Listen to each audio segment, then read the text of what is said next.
Welcome back to my Ask a Knitter series, where we take a look at common questions that I get asked by knitters when I'm teaching in knitting classes. In today's video, we're going to take a look at modifying top down and bottom up, or kind of seeing what kind of issues are going to come up if you take a pattern that was designed to be worked in one direction and go to working in the other direction. Now, if you're enjoying this series, make sure that you subscribe so that you can see all of the videos in the entire series. But for now, let's jump in and actually get started on this video. Well, today we're going to take a look at garment direction and knitting bottom up versus top down, or the other way around. Now, I'm going to talk about it in relation to seamless garments, but obviously the same thing is going to apply if you are knitting it flat versus seamless, because all of the same things are going to come into play. So the first thing when you're looking at is trying to figure out, if I take the pattern as written and just reverse it, what's going to change, what things are going to be impacted. So seamless wise, if you're doing from the top down, regardless of what kind of shaping you've got happening at the shoulder, like you might have raglan, it might be drop shoulder, it might be circular yoke, but you're going to want to go from this smaller part of the top to something larger down here. For that, you're going to be working increases. So obviously, anytime it's top down, it will always be increases that you're working as you go down. So that's obviously the number one thing that's going to change if you take something that's top down and you want to convert it to bottom up. You won't be doing increases anymore, you'll be doing decreases. So you'll be kind of reverse engineering the whole pattern basically. So you'll take whatever you had when you finished. So say at the end here it was 100 stitches and you had gone from 50, so you had increased 50 stitches.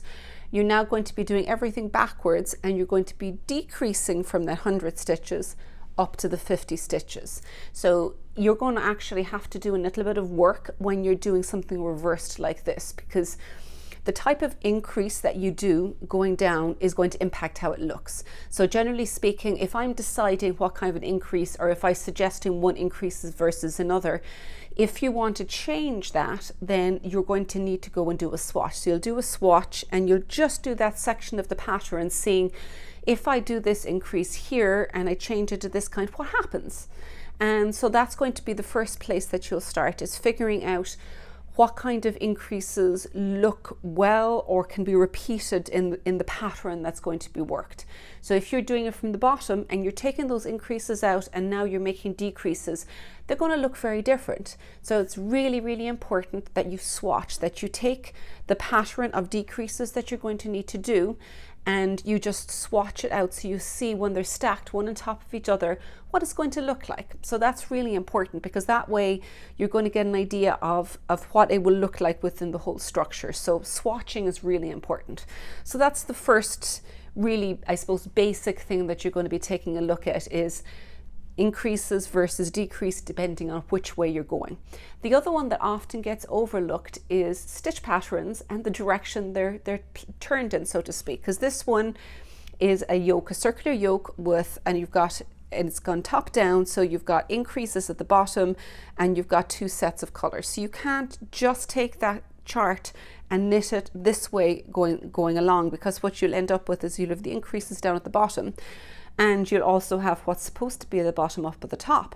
So what you'll actually have to do is you'll have to turn that chart upside down.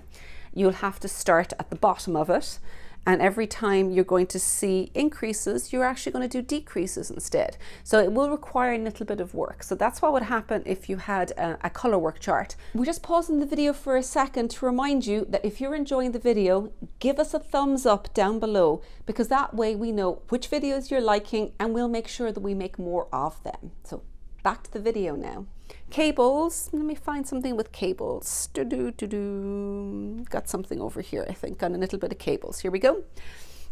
So this obviously is not going to be a garment, but if this was a garment and you had cables like this one is actually going to look the same in either direction, because you can actually take a look at the photograph. If you've got a photograph of what's written, look at it in one direction, then turn it upside down and just look at the cables or the stitch patterns. It might even be brioche, it might be knit and purl stitches, but remember that instead of being turned this way, it's going to be worked this way.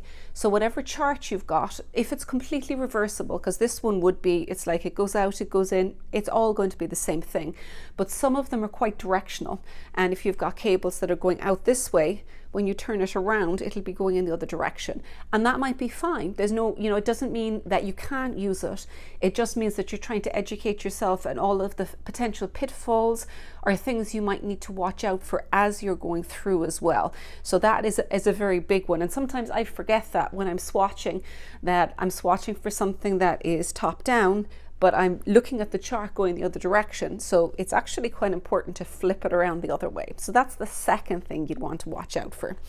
And the third one that I think is, I suppose for seamless, it's important. If you're doing it in pieces, it's not going to be a big deal, is when you're joining sleeves. So when you're top down, and you remove sleeves, you go down, everything is a big yoke, whether it's raglan or circular, and then you slip these off onto waste yarn, cast on stitches across the underarm, and you work your body down, and then you come back to the sleeves. Now, if you're doing a bottom up, what's going to end up happening is you'll do the body in one piece up to here, then you remove those stitches the same as before to be held, and then you'll do the sleeves in the same way up to here.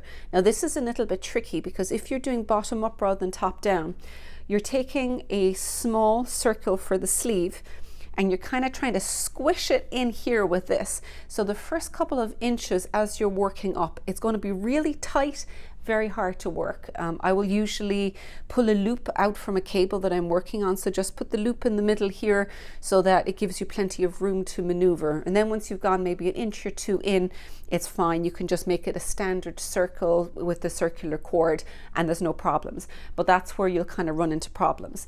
And then afterwards, instead of picking up stitches for the sleeve, you'll have stitches that you either held or bound off for the underarm of the sleeve and for the underarm of the body.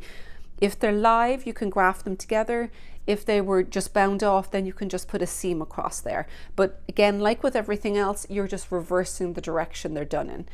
If it was bottom up and you want to do a top down, you'll take a look at how many stitches you want at the bottom here.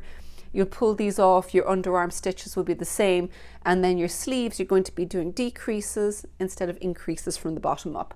All of the numbers will be the same, just everything is going to be reversed is probably the best way to think of it.